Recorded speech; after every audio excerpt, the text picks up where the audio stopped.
Olá pessoal, voltei, tá certo?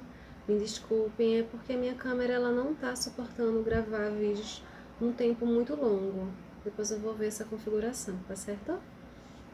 Uma palavra que eu queria falar, que eu esqueci de falar, continuando aqui em Coríntios, 1 Coríntios capítulo 11, versículo 29, que Paulo fala: Pois a pessoa que comer do pão ou beber do cálice, sem reconhecer que se trata do corpo do Senhor, estará sendo julgado ao comer e beber para o seu próprio castigo. Então, aqui ele está nos orientando que nós temos que fazer uma análise de consciência toda vez que nós formos comer do corpo do Senhor e beber do seu sangue, simbolizados pelo pão e o vinho.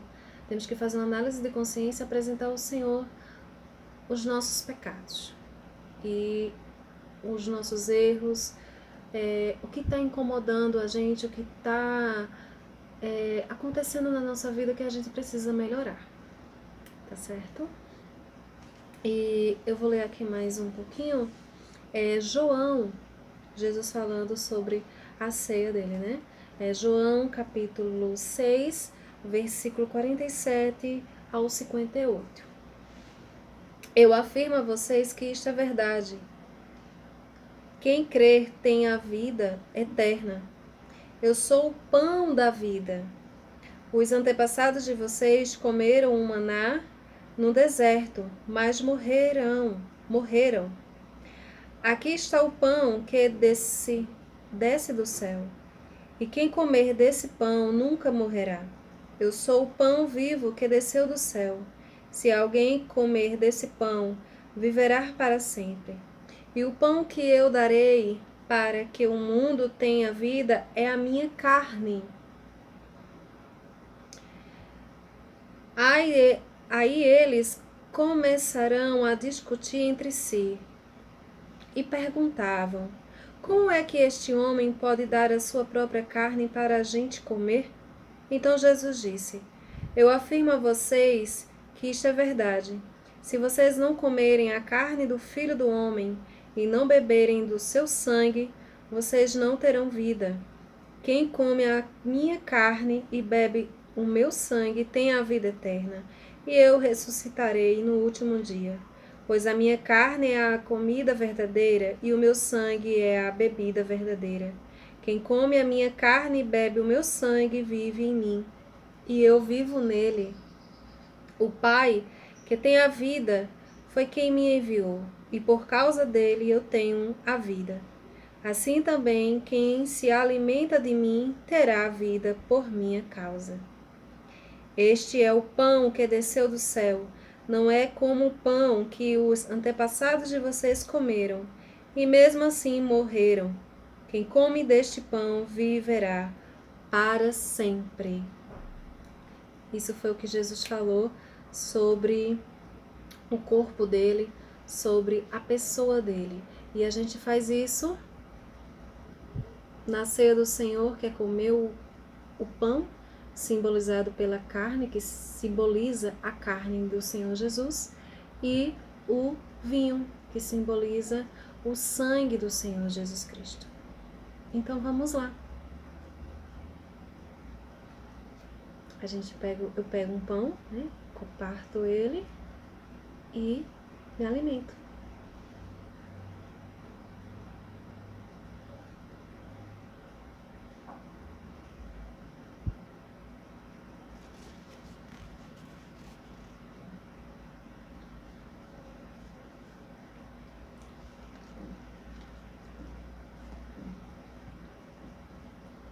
E agora o vinho, que Jesus falou.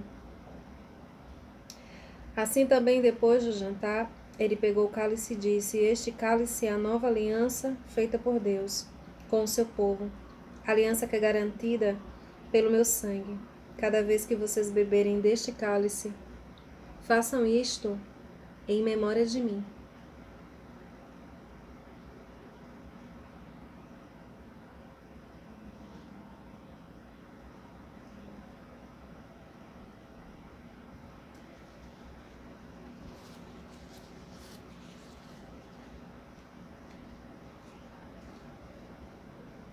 Amém. Obrigada, Senhor Jesus, por esse momento tão importante, tão sacramental. Obrigada por me alimentar com o seu corpo e o seu sangue. Muito obrigada por essa comunhão nesta noite. Muito obrigada, Senhor Jesus. Amém. E é isto, pessoal. É assim que eu faço a minha ceia do Senhor. Eu faço assim quando eu estou em casa, quando eu quero entrar em comunhão com o Senhor, quando eu necessito de recebê-lo, o corpo e o sangue dele. Preciso de uma comunhão maior, preciso me fortalecer. E nada melhor do que o corpo e o sangue do Senhor para isso acontecer. É assim que eu faço quando eu estou na igreja, quando eu participo da igreja, eu também recebo o corpo. E não todas, né? Eu vou para a católica, também vou para a evangélica, a igreja presbiteriana, é uma igreja que eu gosto muito. Só o nome, né? Igreja, porque na verdade não são igrejas, são templos, onde a igreja, que somos nós somos as igrejas, as pessoas são a igreja, se nos reunirmos naquele templo, naquele espaço, para entrar em comunhão com o Senhor, adorá-lo, louvá-lo, e com a igreja, né? Em comunidade, em assembleia, ali com os irmãos, tá certo? Mas nós podemos adorar o Senhor onde nós estivermos, estamos em comunhão com Ele aonde nós estivermos. Tá certo, pessoal? Então, é isso. A minha ceia é essa que eu faço e que Deus abençoe vocês todos. Antes de terminar o vídeo, eu vou pedir a vocês para dar um like, um joinha, compartilha esse vídeo, tá certo? Com seus familiares, com seus amigos. Se inscreve no canal, ativa o sininho de notificações, está aí do lado direito de vocês aqui do vídeo, tá certo? E dá um like, dá um joinha, comenta nos comentários o que vocês acharam. E eu quero ler para vocês, antes da gente terminar, antes de eu encerrar aqui, um salmo que eu amo muito, é o Salmo 23, tá certo?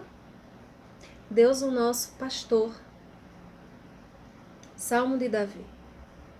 O Senhor é o meu pastor, nada me faltará.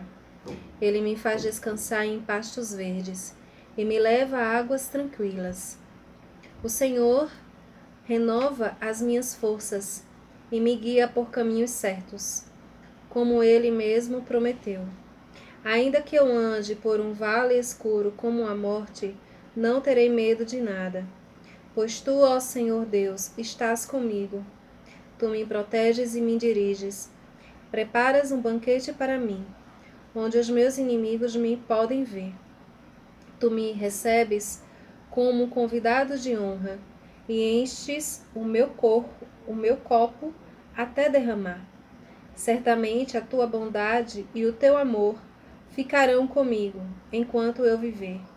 E na tua casa, ó Senhor, morarei todos os dias da minha vida.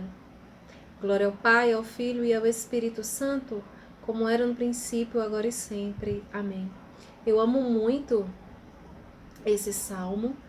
Eu tive uma palavra do Espírito Santo. O Espírito Santo me mostrou esse salmo, mandou eu ler esse salmo. E é o meu salmo assim de cabeceira. E para minha vida, eu levo esse salmo para a minha vida, para o meu dia a dia. Quando eu tô mal, quando eu tô triste, quando as coisas não estão dando certo, eu levo esse salmo comigo. O Senhor é meu pastor, nada me faltará. Nada, nada é nada. E se faltar, Ele ainda é meu pastor. O Senhor é meu pastor, nada me faltará. Ele me faz descansar em pastos verdes e me leva a águas tranquilas. O Senhor renova as minhas forças e me guia por caminhos certos, como Ele mesmo prometeu a todos nós. O Senhor é o nosso pastor, Jesus é o nosso pastor. Nada vai nos faltar, nada.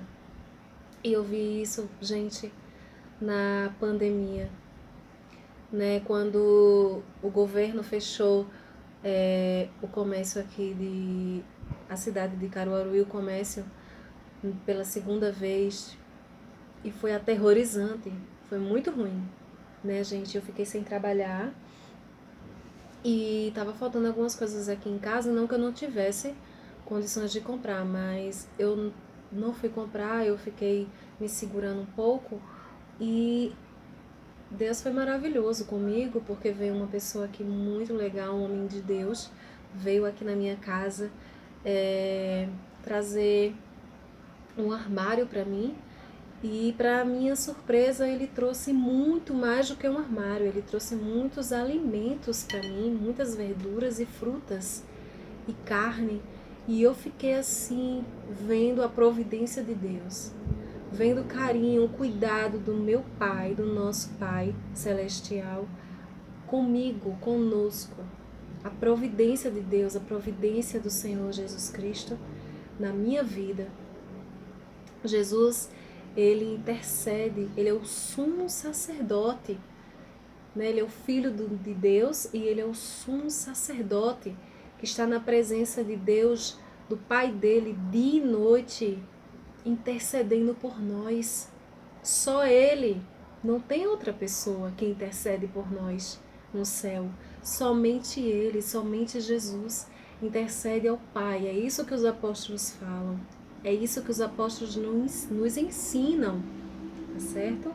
Mesmo que várias denominações de religiões falem o contrário, a palavra fala, os apóstolos falam que somente Jesus Cristo está ao lado direito de Deus, na presença de Deus dia e noite, intercedendo por nós. É Ele que leva nossas preocupações, é Ele que intercede por nós ao Pai dele, ao nosso Pai, tá certo? E ali eu vi a mão do Senhor sobre mim, a providência dele, o amor dele, o carinho que ele tem por mim. Eu não mereço, eu não mereço esse carinho, esse amor que ele tem por mim, mas eu sou muito grata a ele por isso, tá certo? E várias outras situações que Deus fez muita providência na minha vida, me livrou de muitas coisas ruins. Deus sempre está cuidando de mim, sabe? Como se eu fosse uma bonequinha, menininha dos olhos dele. Como se eu fosse uma criança, ele está sempre ali cuidando de mim, me protegendo, me livrando de coisas ruins, me ensinando todos os dias, abrindo os meus olhos, os meus ouvidos, para que eu veja e escute o que está acontecendo no mundo ao meu redor. E o Senhor Jesus, ele é muito lindo, ele é muito maravilhoso. E mesmo na hora da dificuldade, na hora do desespero, a gente vê ainda o amor de Deus, o cuidado dele conosco. Tá certo? Então é isso, pessoal. A minha ceia é essa, tá certo? Que eu faço em casa, simples, porque a ceia que os apóstolos ensinou e que Jesus ensinou é essa, simples assim.